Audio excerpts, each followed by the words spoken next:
예, 하나님의 말씀 고린도전서 14장 1절 말씀 보시겠습니다.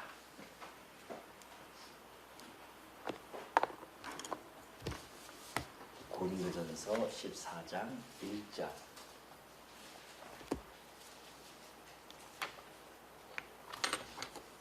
다 찾으신 줄 알고 봉독해 드립니다. 사랑을 추구하며 신령한 것들을 사모하되 특별히 예언을 하려고 하라.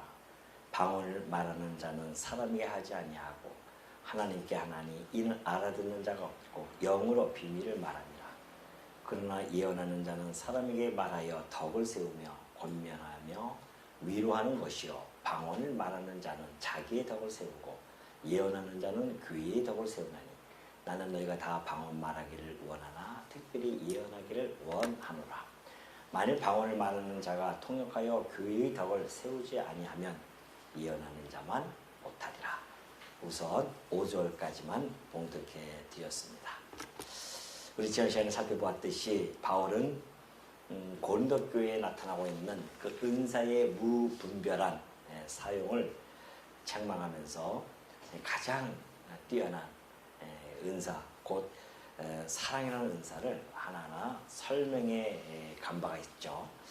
그리고 맨 마지막 13장 13절에서는 우리 성도들의 신앙생활 중에서 아주 중요한 믿음, 소망, 사랑을 언급을 해주고 그 중에 제일은 사랑이라고 다시 한번 규지시킨 그런 말씀이 있었습니다. 그 말씀의 연장선에서 14장 1절을 이제 들어가는 거죠. 그러니까 그러므로 사랑을 추구하라는 겁니다. 사실은 이 사랑이라고 하는 것은 하나님께 속한 본질적인 속성입니다. 그리고 그 본질적인 속성인 사랑의 기초에서 교회는 세워졌습니다. 그렇기 때문에 교회는 누가 뭐라 해도요, 가장 최고의 가치로움을 가진 그 사랑을 날마다 추구하면서 살아가는 것. 왜? 이것이 사랑은 곧 절대적인 가치를 지니고 있기 때문에 그렇습니다. 여러분들이 우리가 신앙생활 하면서 이것저것 다 1절에서 얘기했듯이 또 신령한 것들도 사모하는 것도 중요합니다. 하나님께서 우리가 교회를 세워나가는 데 있어서는 각자의 저마다 신령한 은사를 통하여서 또 세워도 갑니다.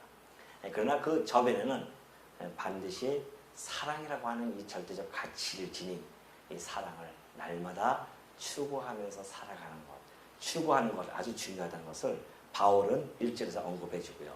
그러면서도 더불어서 또한 신령한 것들을 사모하는 것이죠. 곧 하나님이 주시는 그 은사들을 사모해야 됩니다.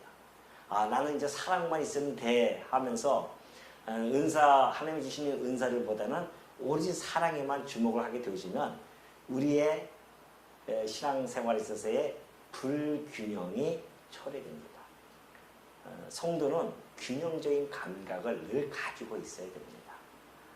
균형이 깨져버리면 한쪽으로 쏠릴 수밖에 없죠. 그러면 반드시 그 신앙생활 속에서는 균열이 일어날 수밖에 없어요. 그렇기 때문에 우리가 신앙생활을 늘 균형적인 감각을 가지고 우리가 바라봐야 되고요. 그래서 이쪽으로 치우치고 저쪽으로 치우치는 것이 아니라 말씀 안에서 우리가 균형을 잘 가지고 있으면은 건전하고도 또한 건강한 그러한 신앙생활을 할 수 있던 겁니다.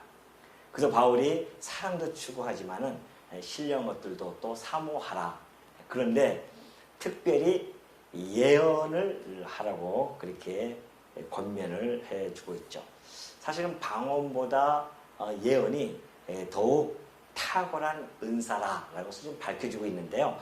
왜 그러냐면은 그것은 교회의 덕을 세우는가 또는 그렇지 못하는가에 대한 그러한 판단 기준으로서 이걸 바라보기 때문에 그렇습니다.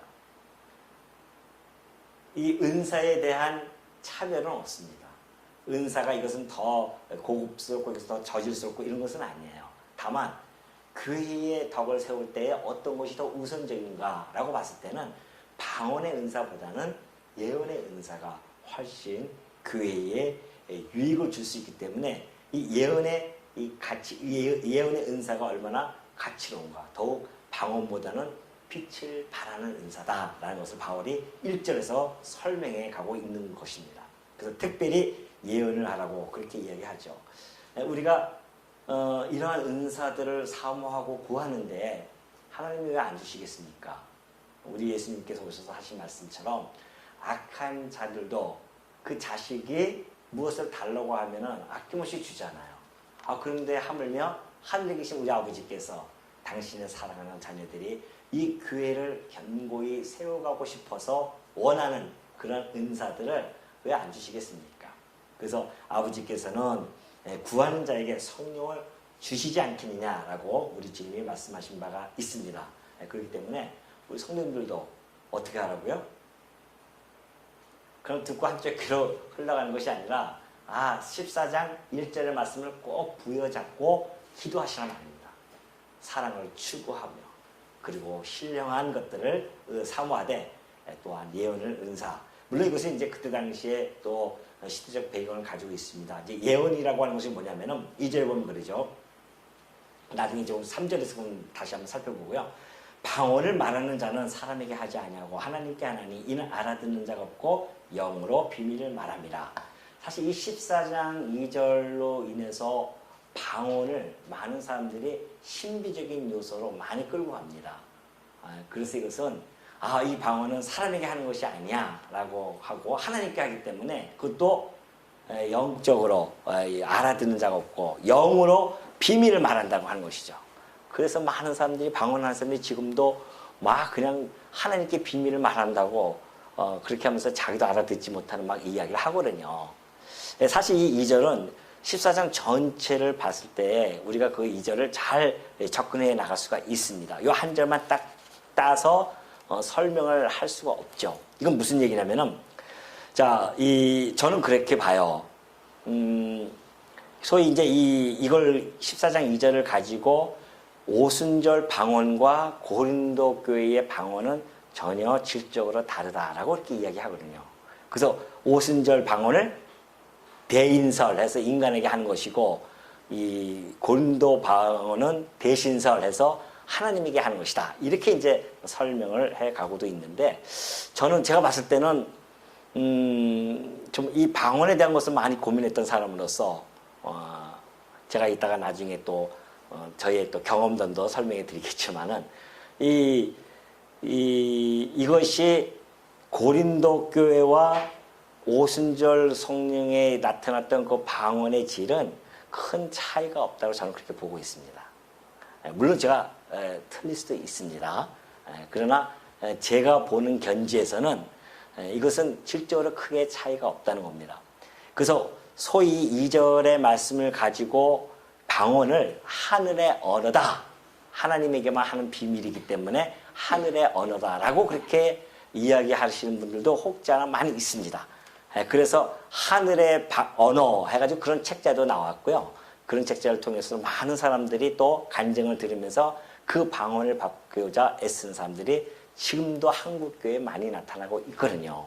이것이 이제 이러한 14장의 내용들을 어떻게 해석하느냐에 따라서 나타나는 신앙적인 생활도 나타날 수밖에 없는 거죠. 저는 이것을 오순절 방언과 고린도교회의 방언은 크게 다를 것이 없다고 보는 것이 이제 14장에서 여기저기에서 우리가 좀 살펴보면서 알 수가 있는데 예를 들어서 4절에 보면은 자기의 덕을 세우고 라는 그런 표현도 있고요. 22절에 보면은 믿지 아니하는 자들을 위하는 표적이다 라는 이야기도 하고요. 또 통역이 나타났을 때에 교회에 덕을 주기도 하고요. 이런 걸 봤을 때는 그냥 하나님에게만 전달되어지는 그런 하늘 언어는 결코 아니라는 겁니다. 또 더군다나 여기서 말하고 있는 이 비밀이라고 하는 것은요. 복음적 비밀이에요. 이 성경에서 일관되게 이 비밀은 복음입니다. 그래서 특히 바울이 더 전해져. 바울이 비밀이라는 단어를 사용할 때는 예수 그리스도에 대한 복음이에요. 그러니까 여기서 지금 이 영으로 비밀을 말한다고 하는 것은 자기 영이 아니라 성령이에요. 이거는. 퓨니마라고 하는 이 단어를 사용하는데 성령으로 하나님이 그 복음의 비밀을 말한다는 것이거든요. 그런 차원에서 우리가 지난 시간에 살펴보았듯이 계시가 복음의 계시가 완성되어지고 나서는 그래서 굳이 이러한 방언이 필요가 없어졌다라고 그렇게 우리는 일관되게 보고 있고 그것이 또 이렇게 연결이 되어질 수 있는 겁니다. 근데 이제 현대인들이 보는 그런 방언의 개념은요, 아까 얘기했듯이 이런 우리가 이야기하는 방언, 곧 다른 나라의 언어가 아니라는 겁니다. 그래서 막 그냥 황홀경과 무아지경에 빠져서 방언을 막 하거든요. 그런 사람 많이 있지 않습니까? 그렇기 때문에 이것은 사실 그러한 언어들은 인간들의 언어가 아닌 우리가 알아듣지 못하는 언어들, 이런 것들은 이방 종교에서도 많이 나타나는 현상이라고 합니다. 내가 직접 그걸 보지 못했어요. 이방인들이 그렇게 하는 걸 보지 못했지만은, 그러나 많은 자료에 보면은 이방 종교에서도 그러한 인간이 알아들을 수 없는 언어들을 막 주술적인 걸 하면서 행한다는 것이죠.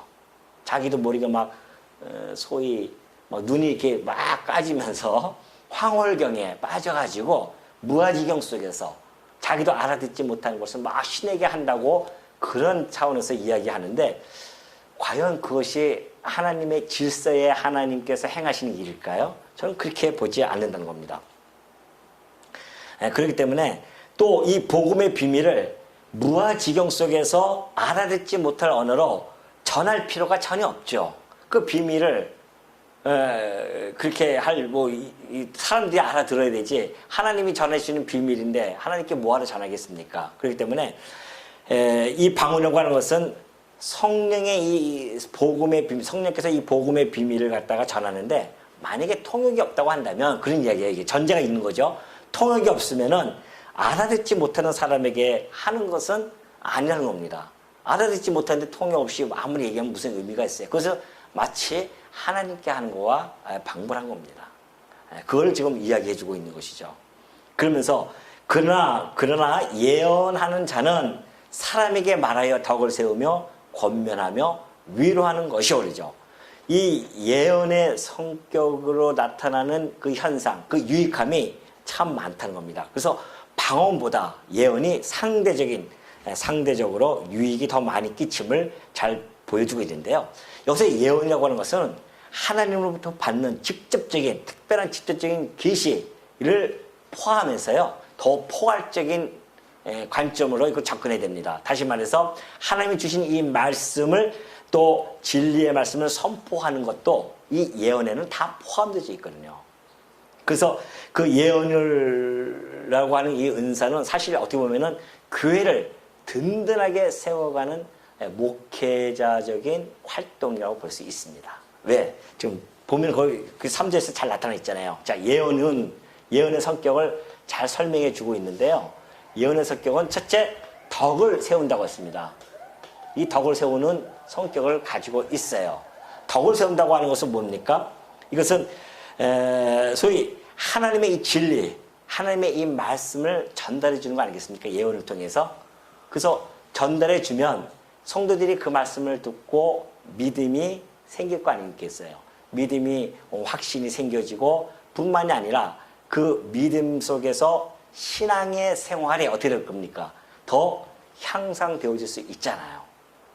예언의 말씀을 듣고 그 진리의 말씀을 듣고 믿음이 형성되어지고 그 믿음에 의해서 믿음의 생활인 신앙적인 생활이 더욱 향상되어지는 것, 이러한 유익을 줄 수 있단 말입니다. 그러면 성도들이 믿음이 확신이 갖고 신앙생활에 있어서 더욱 질적으로 높은 그런 신앙생활을 하게 되어지면 교회도 자동적으로 어떻게 됩니까? 견고하게 세워지죠. 그래서 교회에 유익을 끼치는 겁니다. 오늘 여러분들이 말씀을 듣는 이유가 뭡니까? 여러분들이 신앙적인 유익을 위해서 그런 거 아니겠습니까? 그 신앙적인 유익은 곧 교회의 유익으로 나타날 것이고, 그래서 덕을 세우는 데 매우 필요합니다. 두 번째는 권면이라고 했습니다. 이 예언은 권면이라고 하는 것의 성격을 지니고 있는데, 예언을 하면은 성도들이 권면을 받지 않습니까? 이 권면은 성령께서 행하시는 하나의 성도를 깨우치기 위한 하나의 기능으로서 예언을 사용한단 말입니다. 이 권면이 그런 기능을 가지고 있죠. 성령께서 어떻게 역사할 겁니까? 여러분에게? 예? 성령이 여러분에게 어떻게 역사합니까? 이 예언의 말씀을 전하게 해서 그 말씀을 듣게 하시고, 자, 성령이 있는 자가 이 말씀, 예언의 말씀을 전하면 성령이 있는 여러분들도 함께 듣고 깨달아지는 거 아니겠어요? 그렇기 때문에 권면이라고 하는 이러한 기능이 예언 속에서 나타나는 겁니다. 그래서 성도들로 하여금 변화가 주어지는 것이고, 또 하나 마지막 뭐예요? 3절에 위로함도 있습니다. 위로함이 있죠.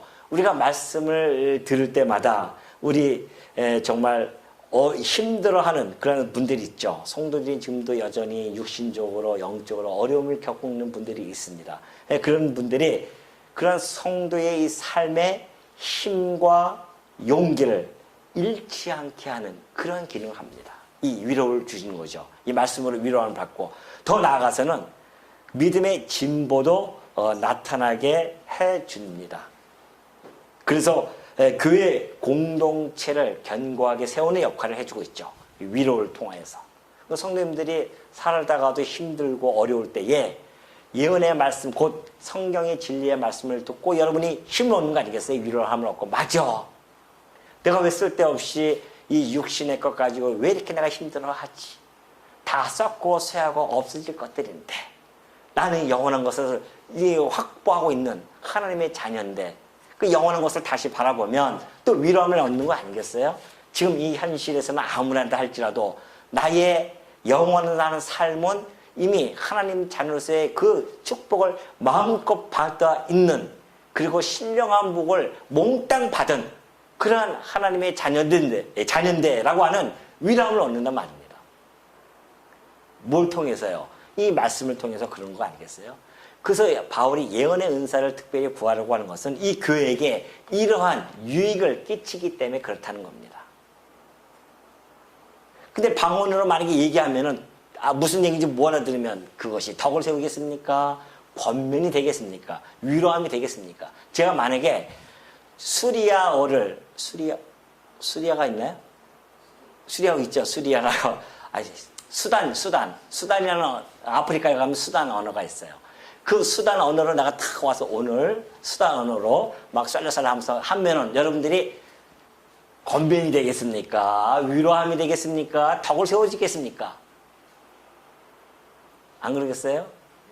그러면 여러분들이 내가 그 수단어로 막 얘기하면은 나가시면서 한마디씩 다 할 거 아닙니까?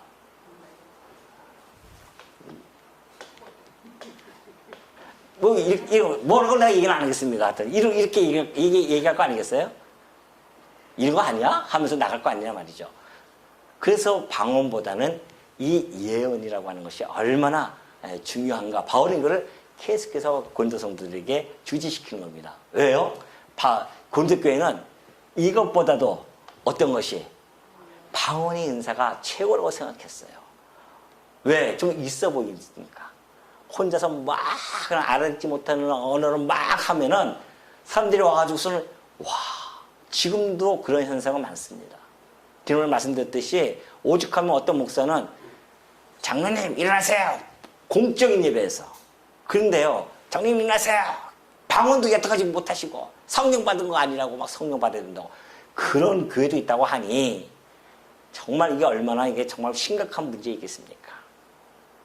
이런 차지에 우리가 이 방언에 대해서 하나하나 이렇게 살펴보는 것은 매우 우리가 정말 어떻게 보면은 좀 유익한 그런 시간이 되어질 수 있는 것이죠. 그러면서 사절에 보면 그래요. 방언을 말하는 자는 자기의 덕을 세우고 예언하는 자는 교회의 덕을 세우나니. 자, 방언을 말하는 자는 이제 그때 당시에 시대적 배경을 가지고 봅시다. 왜냐하면 자기의 덕을 세울 수는 있어요. 성령이 내게 지금 임했다고 하는 하나의 표적일 수도 있기 때문에 그래요. 표징일 수도 있어요. 왜냐하면 이제 베드로가 하나님께서 고넬로 집에 가라 그러잖아요. 백부장 고넬로 집에 가라 해서 간단 말입니다. 그리고 복음을 막 전해요. 근데 놀랍게도 성령이 임하면서 그 집 식구들이 막 방언을 한단 말이죠. 예언도 하고요. 그러니까 그 옆에 있던 유대인들이 깜짝 놀랍니다. 유대인 신자들이 깜짝 놀라요. 아니 이방인들에게도 하나님께서 성령을 부어주시네? 자기들은 하나님의 백성인 줄 알았는데 이방인들도 하나님의 백성임을 표적적으로 보여주신 것이 고넬료 사건이었단 말입니다.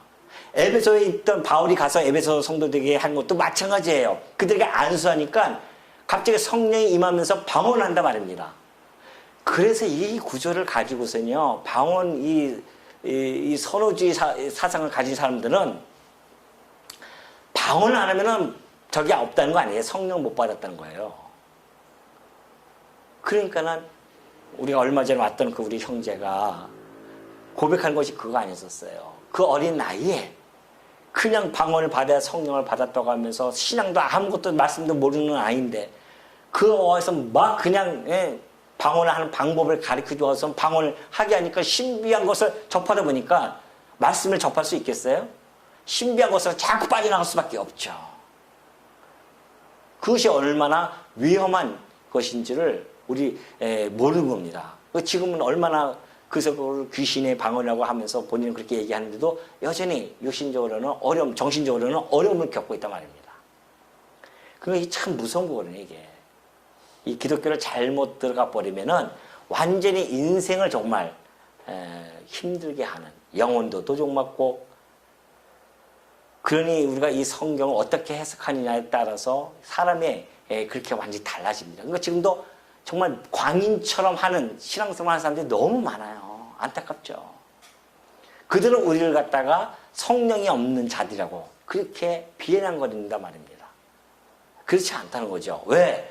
성령을 받은 증거는 예수를 주라 시인하지 않으면 성령이 아니고서는 그것을 할 수 없기 때문에 이미 예수를 주로 시인하는 자들은 이미 성령이 임한 자들이에요.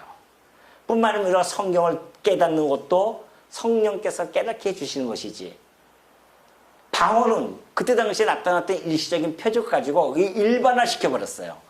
지금 2000년 후에도 끌고 와서 일반화시키는 바람에 얼마나 지금 이 기독교가 왜곡된 길로 가고 있는지를 모릅니다. 그러니까 그때 당시에는 자기의 덕을 세울 수 있죠. 외국어 방언을 막 하다 보니까 내가 모르는 방언을 이 얘기를 하니까 성령께서 이게 오순절날 있었던 그 표적처럼 성령께서 우리에게 임하셨구나라는 것으로 자기의 덕을 세울 수는 있습니다. 그러나 예언하는 자는 그의 덕을 세운다는 것이죠.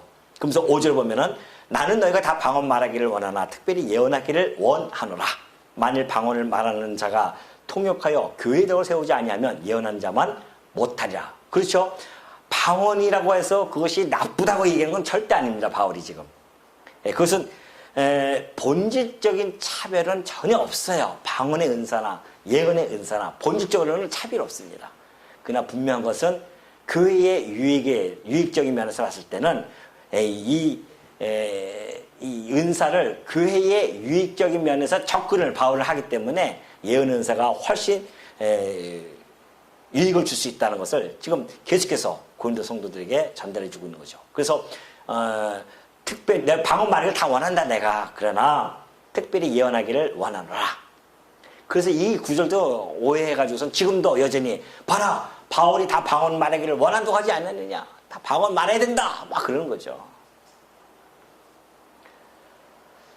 그러면서 만일 방언을 말하는 자가 통역하여 교회의 덕을 세우지 않으면 예언하는 자만 못하랴. 방언을 말하는 자가 통역을 하게 되어지면 이제 상황이 달라집니다. 어떻게 달라질까요? 자, 6절 그런즉 형제들아 내가 너희에게 나아가서 방언으로 말하고 계시나 지식이나 예언이나 가르치는 것으로 말하지 아니하면 너희에게 무엇이 유익하려. 만약에 바울이요 고린도교에 가서 그들이 알아듣지 못하는 그 수단어로 해보십시오. 복음이 씨앗이 떨어졌겠느냐 말이죠. 그걸 이야기하고 있습니다. 내가 너희에게 가서 방언으로 말하고 계시나 지식이나 예언이나 가르치는 것, 곧 지식이나 예언이나 가르친다고 하는 것은 계시가 그것들의 어떤 근본이 되어줄 수 있죠. 계시를 통해서 가르치기도 하고 또 예언도 하고 또 지식도 전해 주는 거 아니겠습니까? 근데 너에게 무엇이 유익하겠냐 말이죠. 그러면서 7절에 보면은 혹 필이나 검과 같이 생명 없는 것이 소리를 낼 때에 그 음의 분배를 나타내지 아니하면 필이 부는 것인지 검은 타는 것인지 어찌 알게 되려. 만일 나팔이 분명하지 못한 소리를 내면 누가 전투를 준비하려. 그렇죠? 이 악기라든가 나팔이라든가 이것이 나팔도 전쟁에 할 때 뿌 길게 하면은 전진이다. 뿌뿌 하면 후퇴다. 이런 것들이 다 있단 말입니다. 근데 그것이 분별이 안 나고 삑삑 이렇게 나버리면은 전쟁 끝나는 거죠. 지금 바울은 그때 당시에 로마 군대에서 있었던 전쟁의 상황들을 지금 떠올리면서 지금 이런 설명을 해가고 있는 겁니다. 피리도 마찬가지고 검고도 마찬가지입니다. 그건 피리라고 하는 것은 다 음들이 있잖아요. 각자의 음들을 만들어가지고 사람들이 그 음대로 부르는 거죠. 그러니까 그 음대로 불러서 함께 어우러지지 않으면 그것이 무슨 소리인지 몰라요.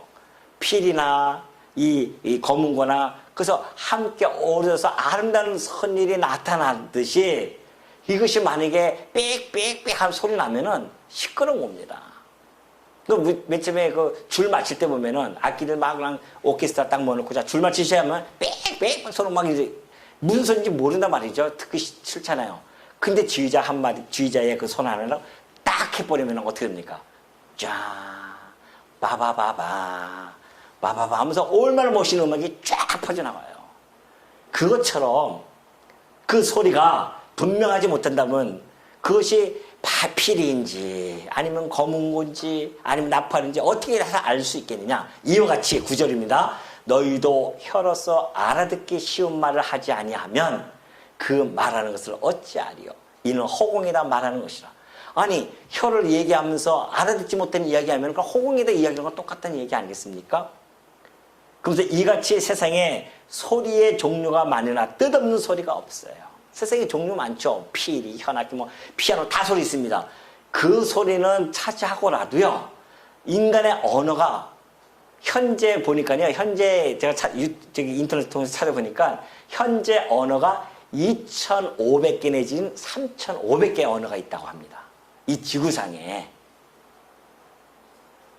거기다 하늘 언어까지 더 하면 얼마나 복잡하겠습니까?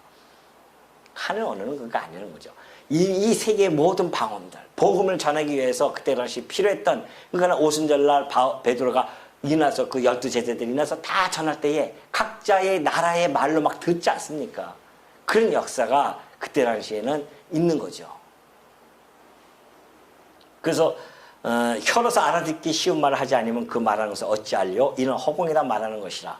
이같이 세상에 소리의 종류가 많으나 뜻없는 소리는 없나니 그러므로 내가 그 소리의 뜻을 알지 못하면 내가 말하는 자에게 외국인이 되고 말하는 자도 내게 외국인이 되리라. 그렇죠. 통역 없이 방언을 말하면요 언어 단절입니다. 언어 단절되어지면 서로 외국인이 되어질 수밖에 없다는 것이죠. 이걸 보더라도 지금 이 고린도 교회에 전하고 있는 그 방언이 어느 정도 우리가 좀 암시를 받을 수가 있죠. 이거 외국어 같은 그런 뉘앙스를 지금 띠고 있지 않습니까? 와서 방언을 얘기하면 외국인처럼 되는 겁니다. 아무 소리가 안 들리니까. 그러므로 12절 그러므로 너희도 영적인 것을 사모하는 자인즉 교회의 덕을 세우기 위하여 그것이 풍성하기를 구하라. 그러므로 방언을 말하는 자는 통역하기를 기도할지니 내가 만일 방언으로 기도하면 나의 영이 기도하거니와 나의 마음은 열매를 맺지 못하리라. 자, 방언을 말하는 자는 통역하기를 기도해야 됩니다. 통역이 반드시 필요해요. 왜 그러냐면은 교회의 덕을 위해서 그래야 된다고 좀 바울이 이야기하고 있죠. 방언을 하려면 교회의 덕을 위해서 통역을 구해야 된다. 통역하는 은사가 되어져서 통역하기 시작하면은요, 그 방언은 예언이나 또는 어떤 이런 지식이라든가 가르치는 걸로 바뀌어버립니다. 그렇죠? 변화가 돼버려요. 그러니까 이 방언도 사람들에게 하는 언어로 바뀌어버리는 겁니다. 통역이 되어지면. 그러니까 여기서 만약에 수단어를 하는 분이 계셔요. 그래서 통역을 하면은 얼마나 아름다운 또 이 덕을 세울 수 있겠습니까? 그러나 물론 그 통역을 공부해가지고 하는 통역도 있지만은 지금 여기서 얘기하는 것은 이거 역시 통역도 하나의 은사란 말입니다.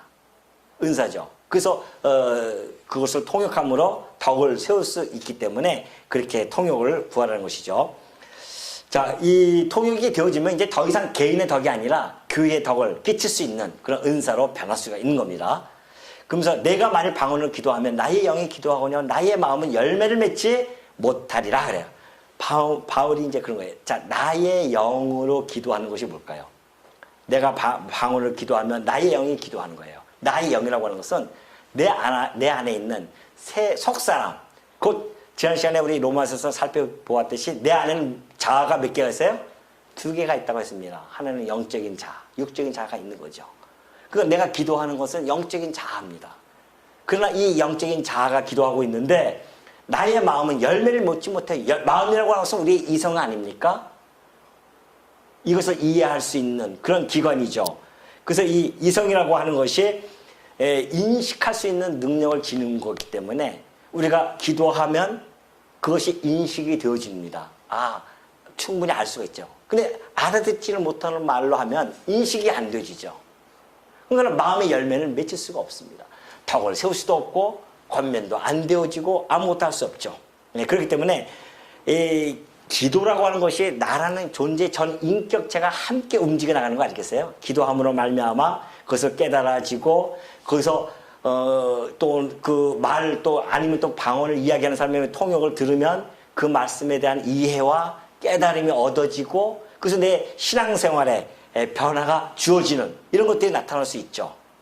그런데 만약에 그것을 방언을 말하거나 기도했는데 나의 마음이 열매가 맺지를 못한다. 아무것도 들려지지 않으면요 열매 맺을 수가 없습니다. 제가 이제 한동안 좀 교회를 떠났다가 들어왔다고 했었습니다. 그래서 다시 정말 하나님을 다시 회복이 되어지면 신앙이 회복되어지면서 그때 이제 오래전 얘기죠. 목사가 되기 이전에 다시 이제 교회에 출석하기 시작합니다. 그때 이제 의정부에 제가 살 때였었어요. 의정부에 들어가서 거기 앞에 있는 성결교회가 있습니다. 그 교회에 들어가서 이제 교사도 하면서 아침 새벽마다 가서 기도를 하기 시작했어요. 그때 은혜가 아주 충만했었습니다. 그래서 목사님과 다들 떠나면은 강대상 앞에 탁 무릎을 꿇기 시작했어요. 왜? 옛날 하던 가락이 있었잖아요. 제가 목사가 되려고 강대상에서 맨날 기도했기 때문에 가락이 있으니까 다 가시면 딱 앉아서 거기 무릎 꿇고 기도하기 시작했어요. 기도하면서 막 하다가 갑자기 방언이 하고 싶더라고요. 그래서 한 방언을 구하면서 기도하고 한 며칠 있다가 진짜 방언이 터졌어요. 아, 그때의 그 황홀감은 이루 말할 수가 없었습니다. 그때부터 기도를 막 방언을 하기 시작하는 거예요.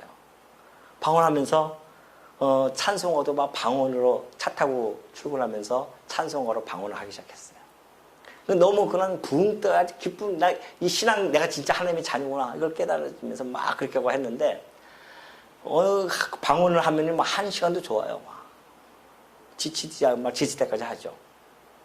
근데 어느 순간 문득 저에게는 의구심이 하나 들었어요. 이게 뭐지? 내가 지금 나도 알아듣지 못하는 방언을 하고 있는데 마음이 허전해요. 이것이 바로 14절의 말씀이 있었어요. 영 기도하고 있는데 나의 속사람이 열심히 기도하고 있는데 나의 이 이성적인 기능은 작동이 안 됩니다. 열매를 맺을 수가 없어요. 내가 뭘 기도하는지 모르니까. 그게 얼마나 허전하겠어요. 그래서 내가 뭘 했겠습니까? 통역하기를 구하려고 했구나. 통역하기를 막 기도하기 시작합니다. 주여, 통역해 주시옵소서. 그리고 기도를 하고 나서 어느 날 막 방언을 또 하면서 진짜 통역이 되기 시작한 거예요. 방언하면서. 우리나라 말로 막 하나님 아버지 하면서 또 방언하고 또 막 이러는 거예요. 또 너무너무 기뻤습니다. 막 하는데 어느 순간 또 의구심이 들기 시작해요. 이 통역이 내가 맞는 통역인가? 아니면 내가 그런 생각하고 하는 것인가? 이거 분별이 안 되는 거야, 이게. 거기 허전하다. 이게 참 이상하다. 그런 가운데 이제 제가 이 말씀 운동을 만난 거 아니겠어요? 그래서는, 이거구나. 깨닫고 나서는 분토처럼 버려버렸습니다. 그걸. 분토처럼 버렸어요. 이게, 왜? 이 방언이라고 하는 것이 지금도 여전히 존재할 이유가 과연 있겠는가? 하나님이 주신 이 방언이 비밀을 얘기하는 건데, 그것이 통역이 있으면 예언의 말씀이 되어지는 것인데, 근데 그게 지금 계시가 완성되어졌는데, 이제 이것을 다 통역이 지금 되어지고, 더군다나 현대에는 지금 이 말씀이 각 나라 언어로 다 바뀌어버렸어요. 다 번역이 돼가지고 지금 2천여 개가 번역이 돼서 지금 다 전파되고 있는 이 시대에 지금도 여전히 무슨 방언의 비밀을 얘기할 게 뭐가 있냐 말이죠. 다 예수 그리스도를 전해주고 유튜브를 통해서도 다 알고 나가고 있는데. 그러니까 그런 것들이 교회에 한번 휩쓰고 지나가면 이거 어려워지는 겁니다. 그래서 방언이라는 것이.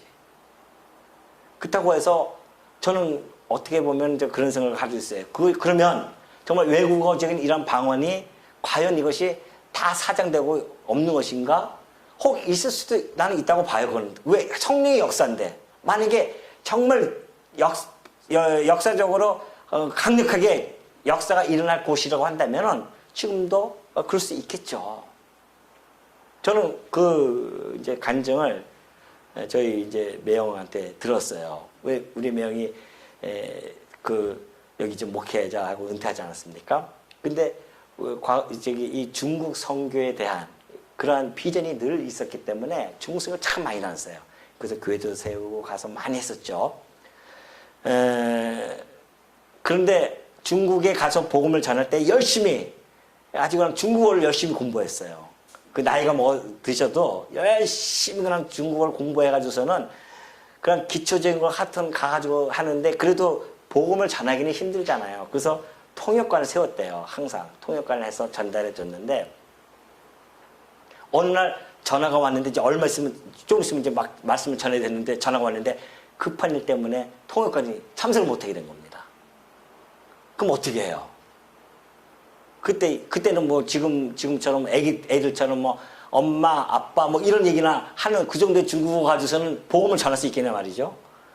그런데 그 통역관이 없어서 막 어떻게 하냐. 그러니까 거기서는 그냥 전하시라고 아는 대로 한번 전하시라고 막 그렇게 하니까 얼마나 가슴이 떨리겠어요. 너무 그냥 기도를 정말 하고 하나님 맡깁니다. 하고서는 그 떠듬떠듬 거리면서 하는데 그날은 이상하게 그럼 막 나오긴 나오는데 뭘 얘기하는지 모르지만 막 나오긴 나왔는데 놀라운 것은 듣는 자들이 아멘으로 화답했다는 거 아니겠어요?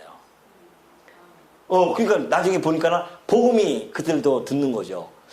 저는 그 얘기를 들으면서 와 이게 성령의 역사가 일어나야 할 때 있다고 한다면 이것이 그렇게 간헐적으로 일어날 수도 있겠구나라는 생각이 저는 든 거죠. 이게 뭐 우리 하나님이 하실 일을 무조건 다 이거 문제 끝났다 막 이걸로 그렇게 치부할 것이 아니라 분명한 것은 그런 외국어적인 그런 언어 방언의 은사가 때로는 어떤 때는 터질 수도 있다는 것은 그걸 우리가 뭐 배제할 수는 없죠. 그는.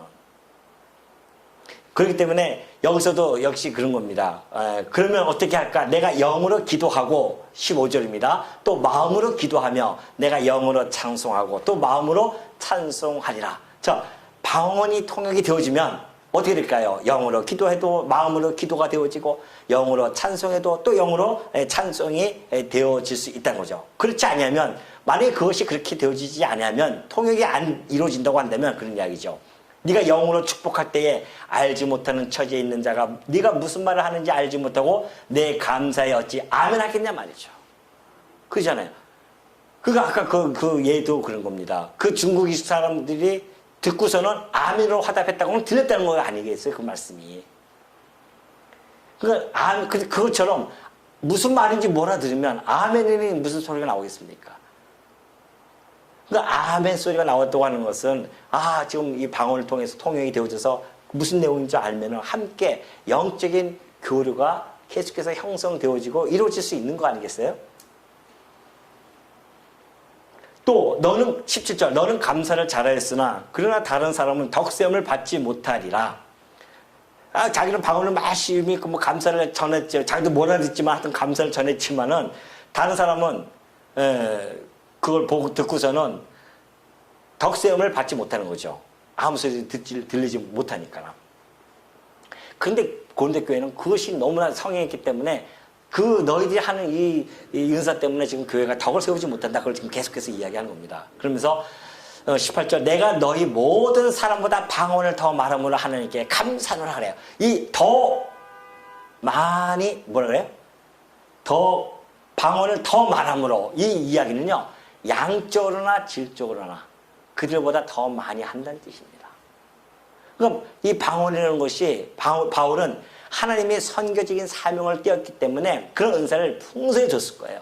왜? 가는 곳마다 다른 사람들이 다 많이 있을 거 아닙니까? 그럼 바울이 언제 그걸 외국을 공부해가지고서는 전할 수 있겠어요? 그들에게 복음을 전할 때는 그 방언의 은사를 통해서 통역까지 방언을 주실 거예요, 아마. 좋겠죠. 그래서 복음을 전하니까. 그래야 바울도 알아들으니까. 그래서 자기가 가지고 있는 복음을 전했고, 그걸 알아듣고, 그들이 복음이 막 전파되는 거 아니겠습니까? 소수 민족들에게는 각자의 언어가 있는데, 그걸 어떻게 다 전할 수 있겠어요? 그러니까 바울은 너희들보다 내가 더 많이 그런 더 방언을 말하는 것을 내가 감사한다. 그렇지만 내가 너희들에게 와서는 그 고린도 교회는 헬라어를 사용하니까 헬라어를 내가 이야기했지 소수 민족들이 사용하는 그 방언을 내가 얘기하지 않았다. 그런 얘기입니다.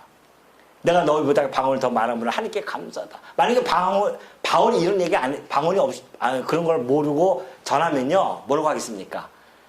당신이 방언의 은사를 못 받아서 그렇지 뭐 알아 이런 걸 그렇게 얘기할 거 아니에요?